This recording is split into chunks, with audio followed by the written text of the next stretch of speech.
Hola, buenas noches a todos. Bienvenidos a nuestras plataformas de Zoom y de Facebook de la Keile. Buenas noches, Rubén, ¿cómo estás? Muy bien y gracias por invitarme. Muchas gracias. Pues hoy nuevamente con un tema súper interesante y muy actual, el mundo desde el punto de vista de China. Interesante tema, como siempre, como todos, y me imagino que tendrás cosas muy interesantes que decirnos. Así es. Bueno, antes que empecemos, nada más les recuerdo a todos los presentes, tanto en Facebook como en Zoom, que podremos hacer preguntas y preguntas para que Rubén nos conteste, de preferencia en cuanto él termine de dar su plática. Y además les recuerdo que esta plática queda grabada tanto en Facebook como en YouTube de la Keile. Muchísimas gracias a todos por estar aquí y bueno, nos vemos en un momentito. Rubén, bienvenido nuevamente y te dejo el micrófono para que podamos empezar. Gracias. Bueno, muchas gracias. Pues, bienvenidos todos los que están asistiendo a la plática. Hoy vamos a hablar de China, pero de una manera muy diferente. No vamos a analizar China como normalmente se hace, sino tratemos de ver el mundo occidental y el mundo total de punto de vista de los chinos. Y les prometo que se van a sorprender de algunos hechos que aquí como occidentales no nos dimos cuenta. Y por eso tampoco entendemos la motivación de los chinos en sus diferentes actas y su deseo de ser el número uno del mundo.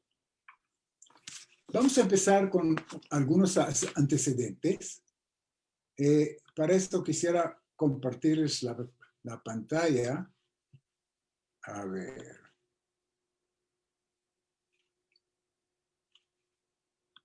Uy, un segundito, por favor. Sí.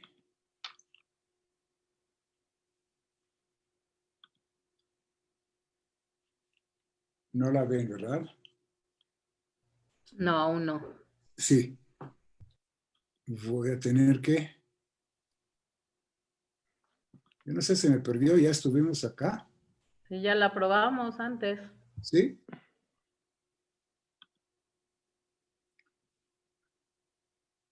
Pero en la pantalla, en la plataforma de Zoom,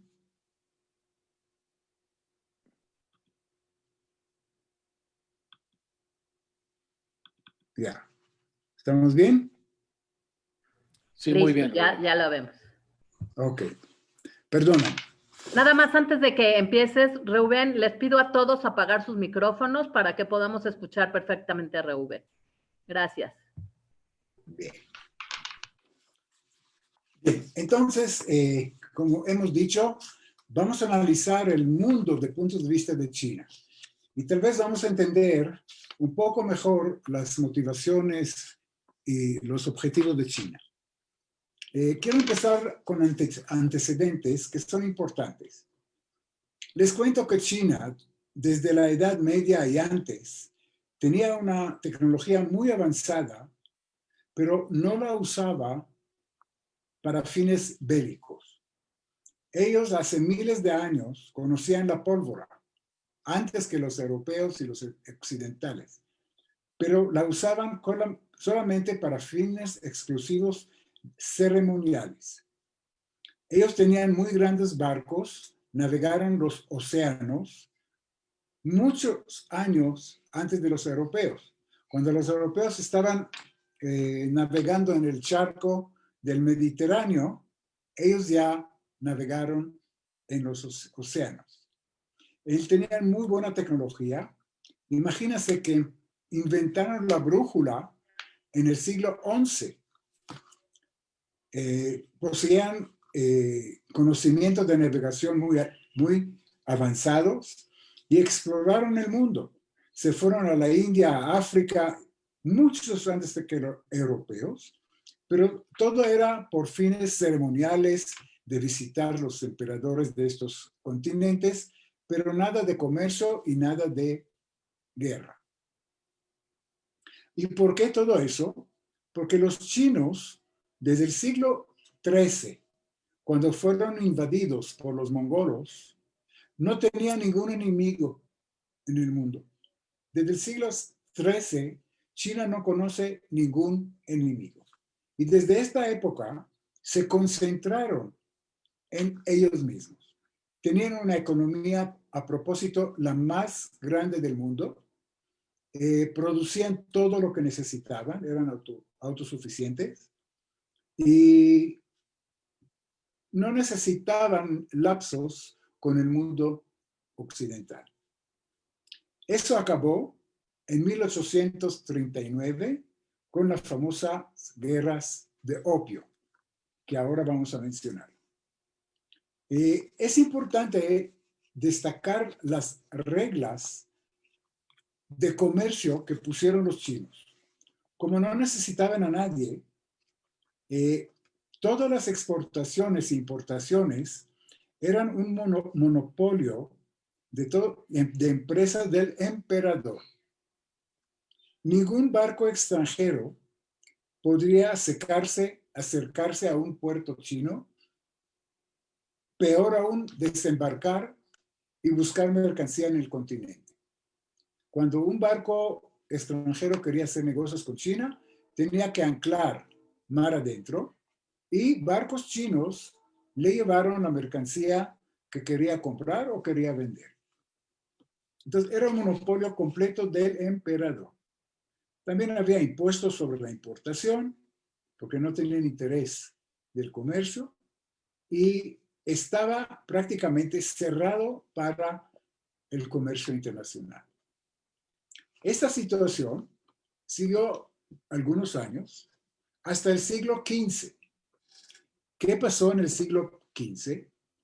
Los europeos empezaron a explorar océanos y a partir del siglo XVI,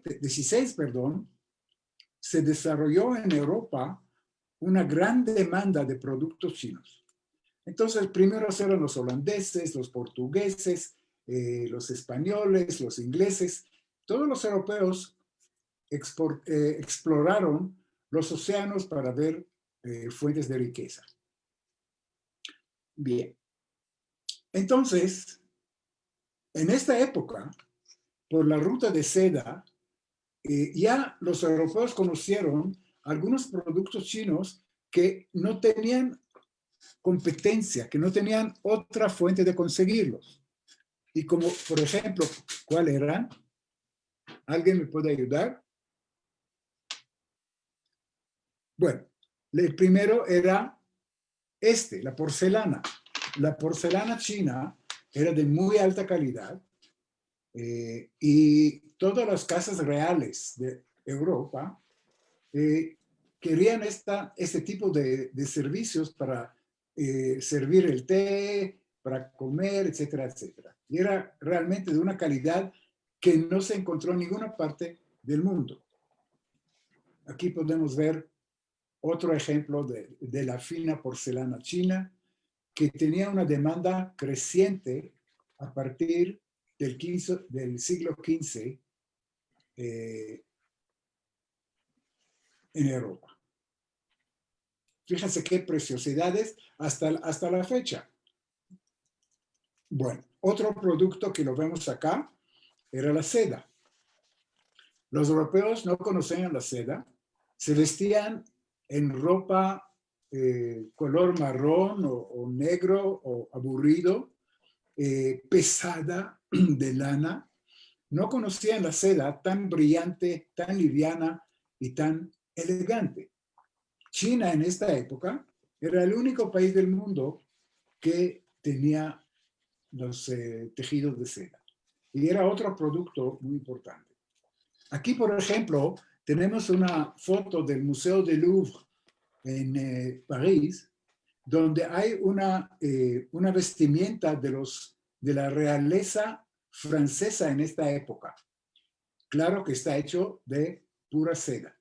Pero fíjense qué elegante está este vestido. qué brillante, qué colorido, etc. Bien, entonces el problema en esta época, o antes le voy a mencionar, que de todos los países europeos que surcaban los océanos, los británicos, los ingleses eran los más organizados. Ellos organizaron su comercio internacional porque tenían las colonias en la India, a través de la Compañía Británica de las Islas Orientales. Era una compañía muy poderosa. Rubén, perdón, no estás compartiendo pantalla. ¿No estoy compartiendo? No. Ajá, qué bueno que me dices. Perdona.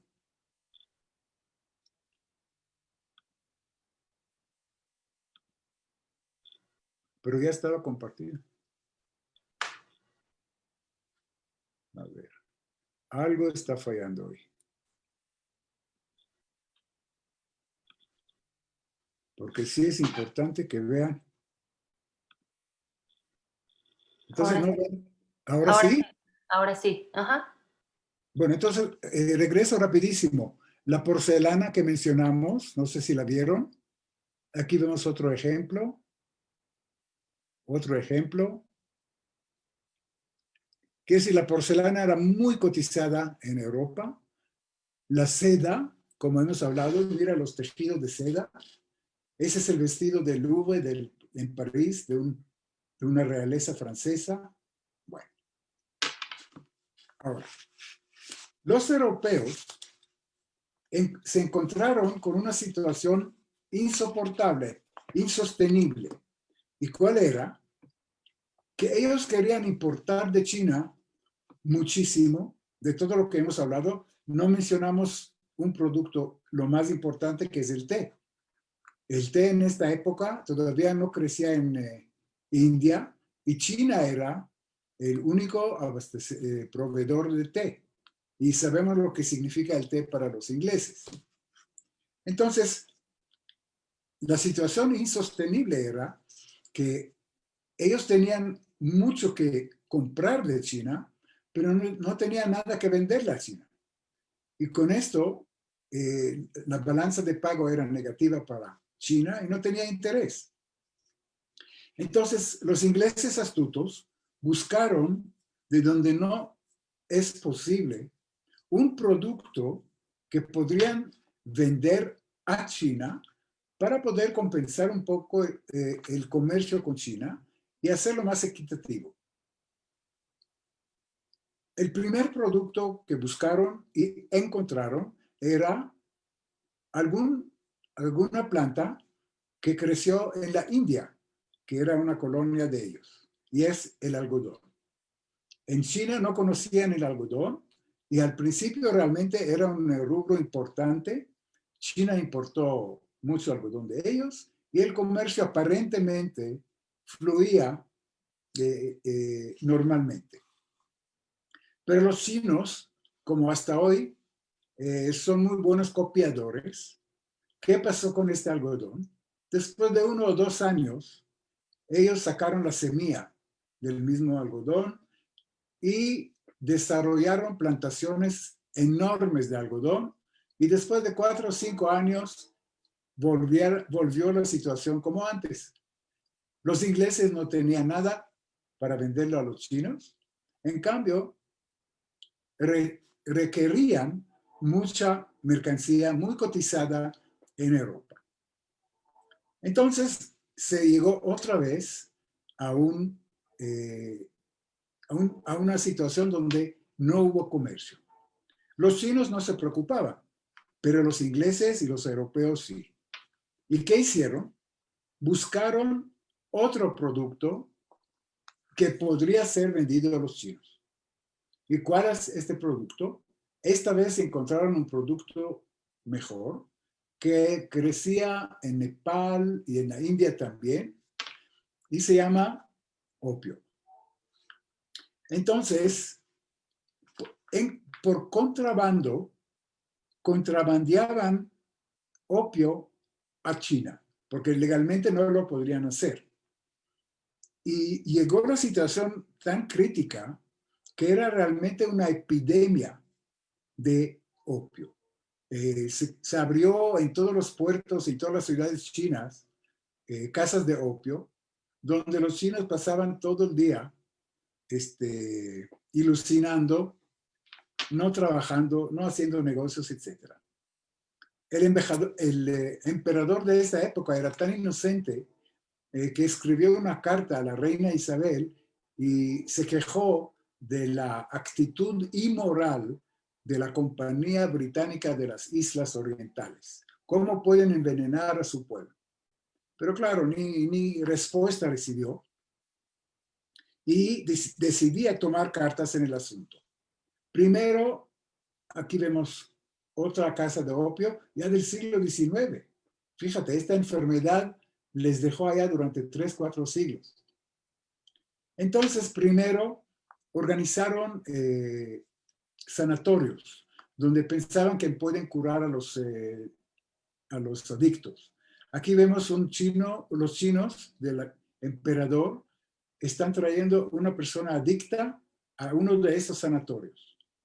Pero claro que con eso tampoco podían controlar y combatir esta plaga tan fuerte y la situación siguió igual. Entonces, el emperador sacó algunas leyes muy, muy fuertes para que no suceda eso. Uno, fíjense lo que hizo. Ordenó a toda la población que viven en las playas y en las islas en China abandonar sus lugares y inmigrar tierra adentro para que no haya ningún contrato ni de contrabando con la compañía británica. Número 2, había una ley de pena de muerte de cualquier chino que compra opio de extranjero.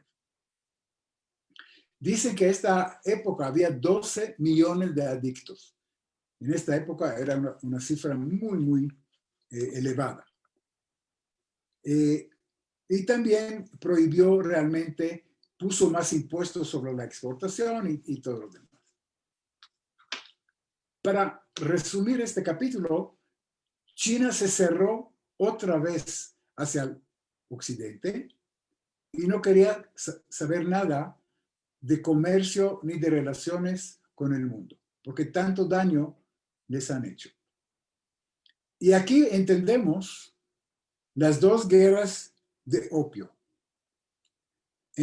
La primera era en 1839 hasta 43. Los ingleses, con sus barcos, con sus cañones, mencionamos que los chinos utilizaban la pólvora para fines ceremoniales. Los ingleses, en cambio, tenían navíos muy eficientes, con cañones muy poderosos, y fácilmente ganaron la guerra a los chinos.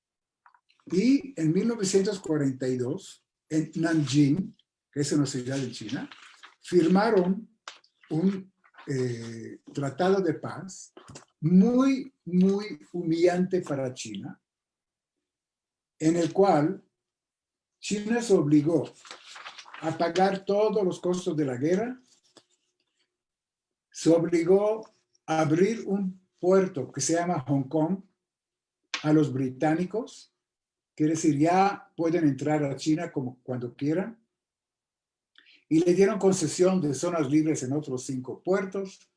En fin, eran condiciones realmente humillantes. Aquí, durante la guerra, les voy a mostrar algunas diapositivas. Esto era el Palacio de Verano del Emperador. Una de las obras de arte de arquitectura, eso fue destrozado durante la guerra de opio. Aquí vemos una caricatura de esta época en un periódico europeo. ¿Qué vemos aquí? Vemos la reina Victoria, el zar de Rusia, vemos el Kaiser de Alemania, aquí está el Kaiser de Alemania, el zar de Rusia, el emperador japonés, la coqueta francesa, dividiendo a China en pedazos como un pastel. Y atrás está el pobre chino tratando de evitarlo, pero la verdad no tenía ni la fuerza para hacerlo. Estos son dibujos del Tratado de Nanjing, donde tenían que firmar, aquí está otro dibujo, donde tenían que firmar esta humillación tan grande y la entrega de China a los británicos y a todos los que participaron en la guerra. Había otra guerra en 1956 a 60, donde Francia se unió a Inglaterra y también Rusia y los demás también, y volvió a suceder lo mismo. Otra derrota humillante de China. Tenían que abrir 80 puertos como zonas libres, tenían que pagar otra vez todos los costos de la guerra a todos los países. En fin, el emperador fue preso, ese es el palacio de él, fue preso en su palacio. Pusieron cañones aquí alrededor del palacio y no sería muy conveniente que salga del palacio. Entonces estaba preso prácticamente en parte de ello. Ahora,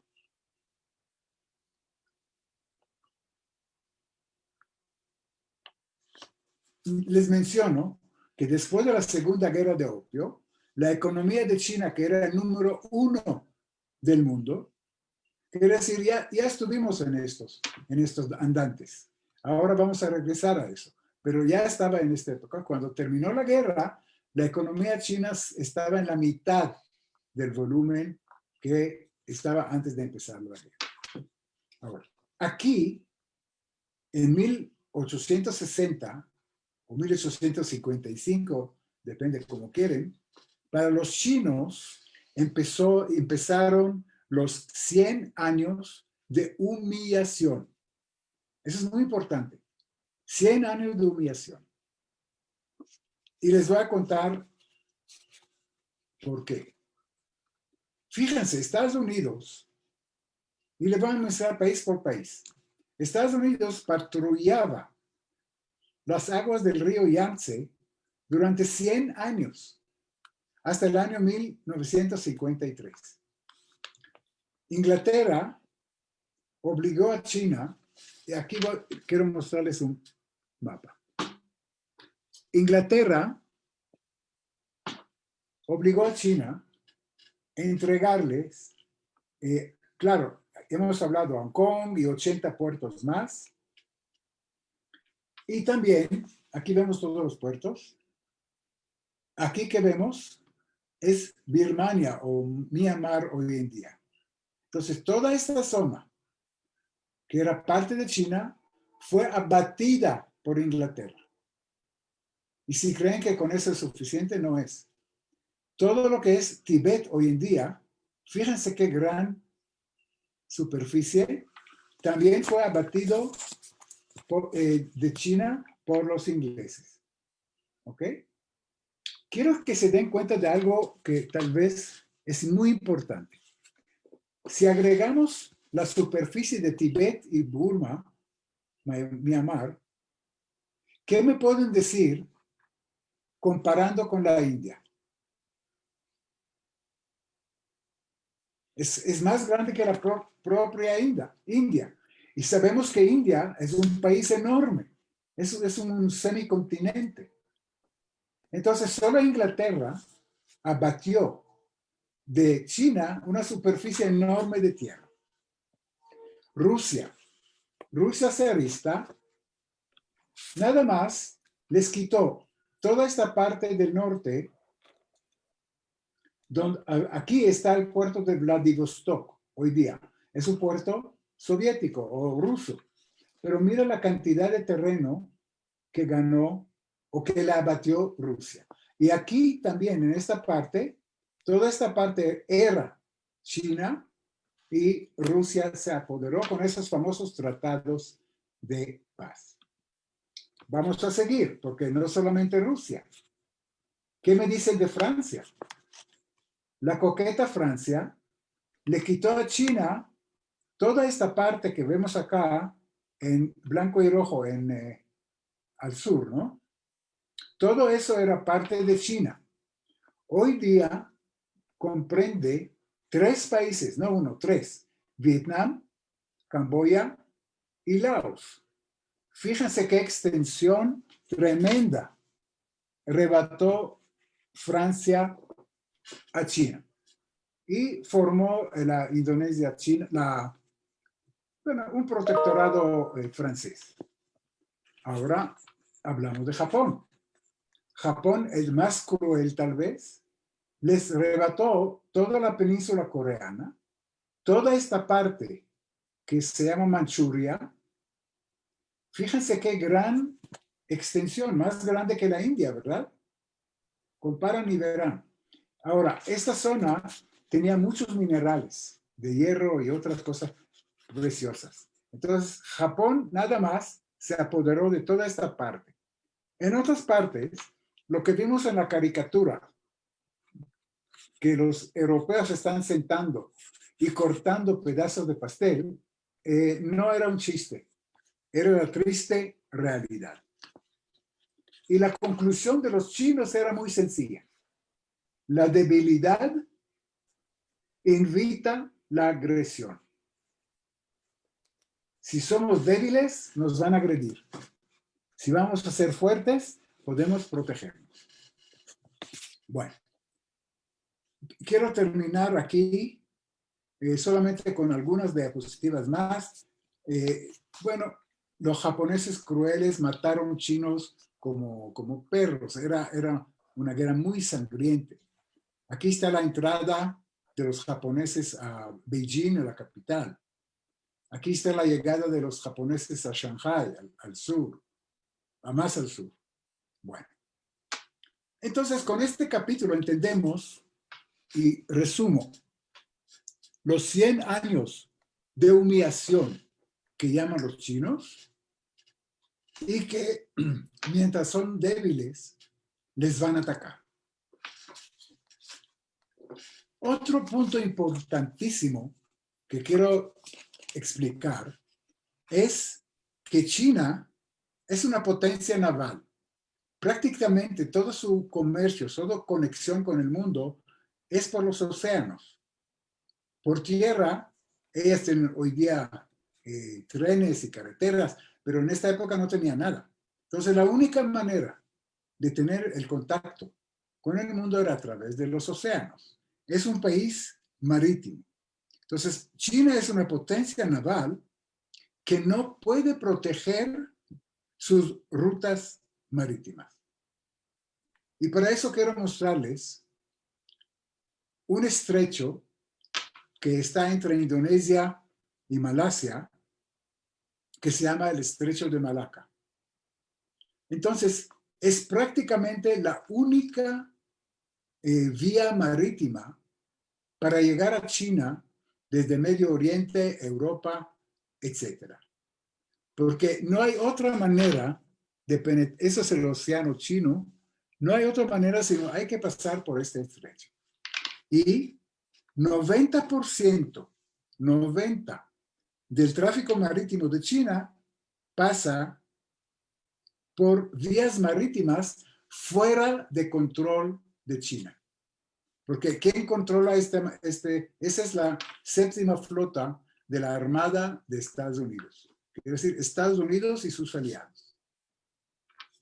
Ahora, quiero mostrarle bien las rutas marítimas. Fíjense, las rutas marítimas del sur, que vienen de África, tal vez de la India, que vemos acá, pasan por acá, pero igual tienen que pasar por el Estrecho de Malaca para girar al norte y llegar a los puertos importantes de China. ¿Ok? China depende mucho de petróleo. No tiene suficiente petróleo para el abastecimiento. Entonces, ¿de dónde consigue el petróleo? De los países del Golfo y del Medio Oriente. Aquí vemos el Mar Rojo y el Golfo Pérsico. Entonces, toda la cantidad tan grande de petróleo que importa China también está manejando por esta misma ruta, forzosamente llega al estrecho de Malaca porque no hay por otra manera de entrar y llegar a los puertos chinos. ¿Ok? Ahora, si eso no fuese suficiente, les voy a contar que China está rodeada de dos cadenas de islas que están controladas por Estados Unidos y sus aliados. Ahora, nada más, no tengo que explicar, pero si 90% del petróleo y comercio para exportación pasa por este canal de Malaca, imagínense qué pasa si Estados Unidos cierra esta vía. China se ahoga, no tiene oxígeno para respirar. Bien, entonces, si eso fuese poco, hay dos cadenas de islas que les quiero mostrar. Una es la más cercana, que empieza al norte, pasa por Japón, va hacia el sur, llega al Pacífico, llega a Iwo Jima, llega al sur de Filipinas, Indonesia, etc. Todas estas islas que vemos acá rodean a China. Y si los aliados quieren, muy fácil, pueden bloquear el tráfico marítimo de China hacia el océano, que es la única vía de exportar o importar. Bueno, si eso no fue suficiente, hay otra cadena, por la mala suerte de los chinos, otra cadena de islas. Esta cadena es más lejana, unos 1800 millas marítimas, que pasa por Iwo Jima, ¿te acuerdan? En la Segunda Guerra Mundial, pero hay muchas islas. Y llega al sur hasta Indonesia. Entonces, si no fue suficiente, y ese es el mar de China acá. Entonces, China está rodeada por dos cadenas de islas controladas por los Estados Unidos y sus aliados y pueden causarle muchos problemas en caso de conflicto. Pueden bloquear su exportación y también sus importaciones de insumos vitales para eso. Ahora, para hacer la cosa peor todavía, ustedes me podrían decir que aquí en Indonesia es un país que tiene 17,000 islas, son tantas islas, que podrían escapar por el sur y salir al mar, al Océano Índico, por ejemplo, y de ahí al Océano Pacífico. Pues no, créanme que no. En esta parte sur hay muy pocos estrechos, mucho más pequeños que el estrecho de Malaca, pero sí podría tal vez un navío no muy grande pasar por allá. Uno es el Karimata, otro es el Sundra, otro es el Lombok. Entonces, todos esos estrechos están controlados por Indonesia y por Malasia. Aquí tenemos el estrecho de Malaca, que también pueden bloquear. Entonces, los pocos estrechos navegables también están controlados por los aliados de Estados Unidos. Hay otros estrechos al norte. Uno es el Mindoro, que es la parte de Filipinas. Hay otro Luzón, que es al sur de Taiwán, pero sabemos que Taiwán también está contra China. Y hay otro que es en Miyako, que es en las islas de Japón. Eso es parte de Japón. En otras palabras, para resumir, China está bloqueada. Imagínense ustedes viven en un país que puede ser bloqueado en cualquier rato y asfixiado económicamente. Y tal vez por eso podemos entender la obsesión de China de ser independiente, de ser el número uno del mundo económicamente, etcétera, etcétera. Porque se siente amenazado porque vivió 100 años de humillación. Lo vivió y los recuerdan la gente. Bien. Bueno, hay otro estrecho Soya que está al norte de Japón. Entonces, China, para contrarrestar todo lo que hemos hablado hasta ahora, y espero que se le quedó muy, muy claro a ustedes que no están muy contentos los chinos con la situación. Hay un almirante que se llama Liang Hosking, Liu, que él diseñó una estrategia para alojar a los americanos del mar de China. Yo creo que si, bueno, nada más voy a mencionar eso y la próxima plática vamos a entrar, pero les voy a dar la idea.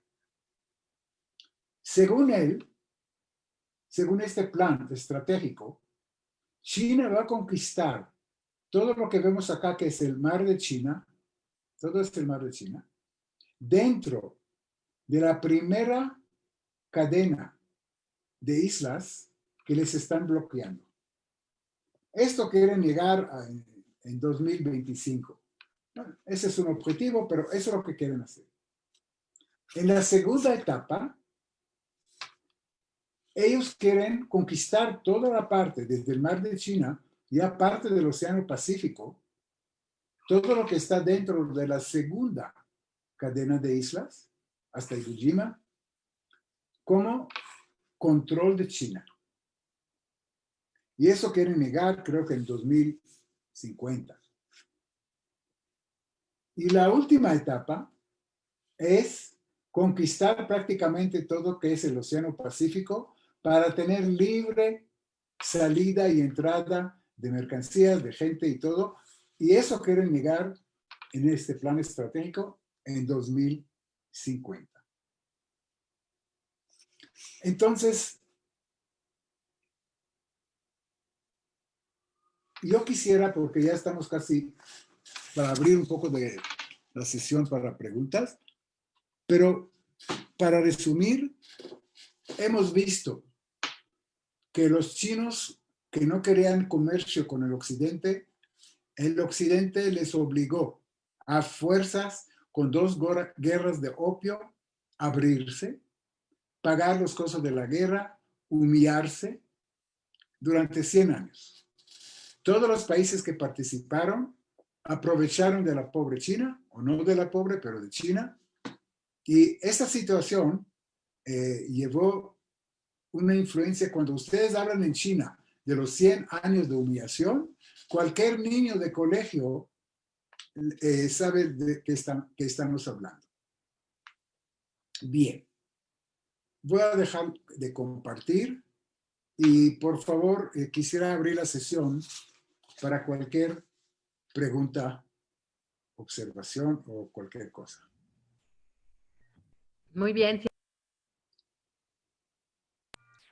Señor Rubén, ¿se acuerda que la plática anterior yo le pregunté que si hubo una emperatriz china?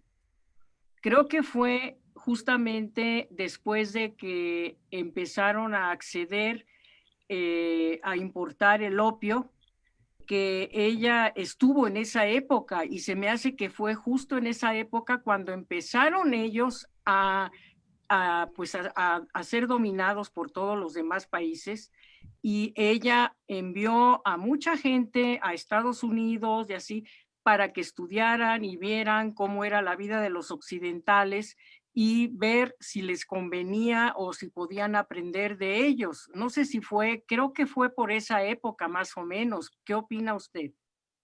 Bueno, yo conozco que hubo una emperadora muy inteligente que realmente manejaba la casa imperial china con mucha inteligencia y astucia y reunión, pero no sé qué año fueron. Si quieres te lo checo para la próxima vez. Sí, porque creo que fue justamente en esa época, después de que lograron los ingleses de entrar con lo del opio y entonces ella, claro, ella se parapetaba detrás de gentes, de hombres chinos, porque en China la mujer no es muy apreciada, que digamos, ¿no? Pero sí era muy respetada ella y ella tomó muchas decisiones que creo que beneficiaron mucho en el comercio de China con los demás países, pero sí, como dice usted, fueron años muy, muy humillantes para China, muy. Sí. Les puedo recomendar cuando van a Beijing, hay un tour muy interesante al Palacio de Verano. Ese es el palacio donde vivió esta emperadora, le llaman la última emperadora, y ahí se puede ver dónde vivió en fin, es muy interesante esta visita. Yo lo conozco, yo estuve allí. Ah, Y qué bueno. sí, es un lugar muy Precioso. muy frío, pero hermoso. Sí. Pero ya tiene muchos años de eso, ya no recuerdo bien. Tienes que regresar. Tengo que regresar, sí. ¿Alguien más quiere hacer alguna pregunta?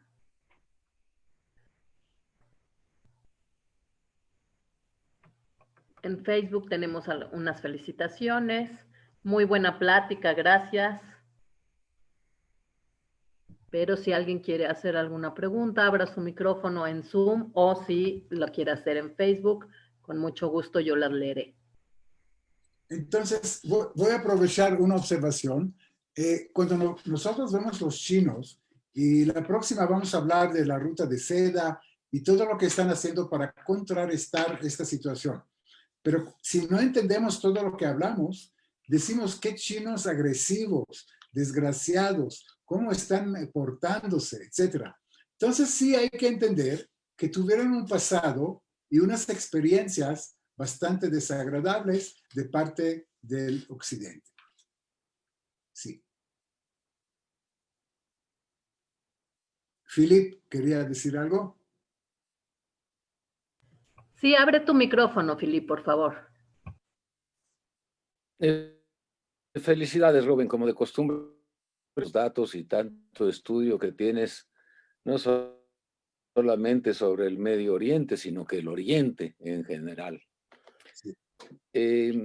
Yo quisiera preguntarte ya sobre la China. ¿Qué es lo que va a suceder? Porque también tienen otra importación tan maldita de Occidente como pudo haber sido de Occidente el comunismo. Y se han quedado con él. Y curiosamente han encontrado la manera de sobrevivir con el comunismo. Se han dado cuenta de que pues, el capitalismo tiene sus bondades, y no digo que sea perfecto ni mucho menos, pero Churchill algún día mencionaba que menos mal lo que se había encontrado como sistema en el planeta hasta ahorita. Entonces los chinos, y yo no sé si esto lo vas a dejar para tu próxima plática quizá, pero tienen un comunismo muy sui generis. Han hecho hoy en día una combinación muy original de capitalismo absolutamente libre, y todo eso con mano de hierro desde el punto de vista político, y todo el sistema controla el capitalista chino. Si nos puedes comentar esto, o crees que fue... No, está bien, es parte de la próxima plática, pero quiero decir algo en general. Mira, la gran virtud de los chinos, que no son idealistas, fanáticos de una idea, no son extremistas, como podemos ver en los comunistas de otros ejemplos o de derechistas de otros dictadores. Quiere decir, la gente y mucha gente liberal de nosotros se rige según ideales preestablecidos que ponen las reglas de juego rígidas, extremas, y no quieren saber nada más. y van por este camino hasta topar con pared.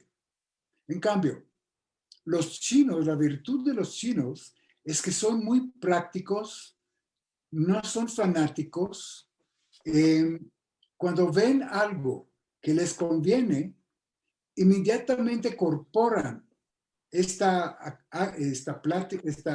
digamos, actividad económica o política o lo que sea en su sistema comunista. Entonces, China hoy día es un régimen comunista dictatorial con un control de sus ciudadanos increíblemente fuerte, pero en la parte económica se dieron cuenta que se murieron de hambre.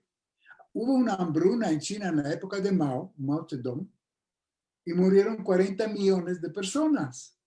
Casi la mitad como la guerra mundial, que eran 60. Entonces, y se dieron cuenta que no pueden alimentar a su población. Entonces, cuando vieron otros sistemas económicos, políticos no, económicos, etcétera, de comercio, inmediatamente adaptaron eso sin soltar la parte política, el control total. Y te digo otra vez, son prácticos, no son extremos, no se rigen a través de una ideología fanática extrema que no se va a cambiar ni que se caiga el mundo. Y esto creo que es su virtud. Y hasta hoy en día lograron un milagro económico que creo que pocos países en el mundo, muy pocos, lograron hacer. La próxima plática vamos a entrar en más detalles, cómo lo hicieron. Muchas gracias. ¿Alguien más quiere decir algo? Bueno, si no tenemos más preguntas, pues entonces les doy las gracias a todos los que se conectaron, tanto en Facebook como en Zoom. ¿Tú quieres decir algo más, Flip? Por favor, abre tu micro. Nada más añadir que en experiencias de que le quitan al país, no la mitad del territorio, a los chinos les quitaron sí, también la mitad del territorio, les pasó lo mismo que a México con los norteamericanos. Entonces, cuando tú hablas, México resuena con un grito especialmente angustioso por parte de mexicanos, obviamente. Claro. Así es. Bueno. Pues les agradezco mucho, les agradezco a Anita por organizar estas charlas. Muchas gracias a todos y vamos a vernos la próxima semana terminando este tema. Sí, muchas gracias a usted. La verdad, yo estoy fascinada con sus pláticas. Por favor, no las deje de dar. Yo soy adicta a usted. Muchas gracias. Gracias a todos. Les recordamos seguir nuestra cartelera para que vean todas nuestras actividades. Y Reuben, como siempre, muy interesante. Muchas gracias. Nos vemos en la próxima. Buenas noches, que descansen. Muchas gracias. Gracias. Buenas noches. Buenas noches.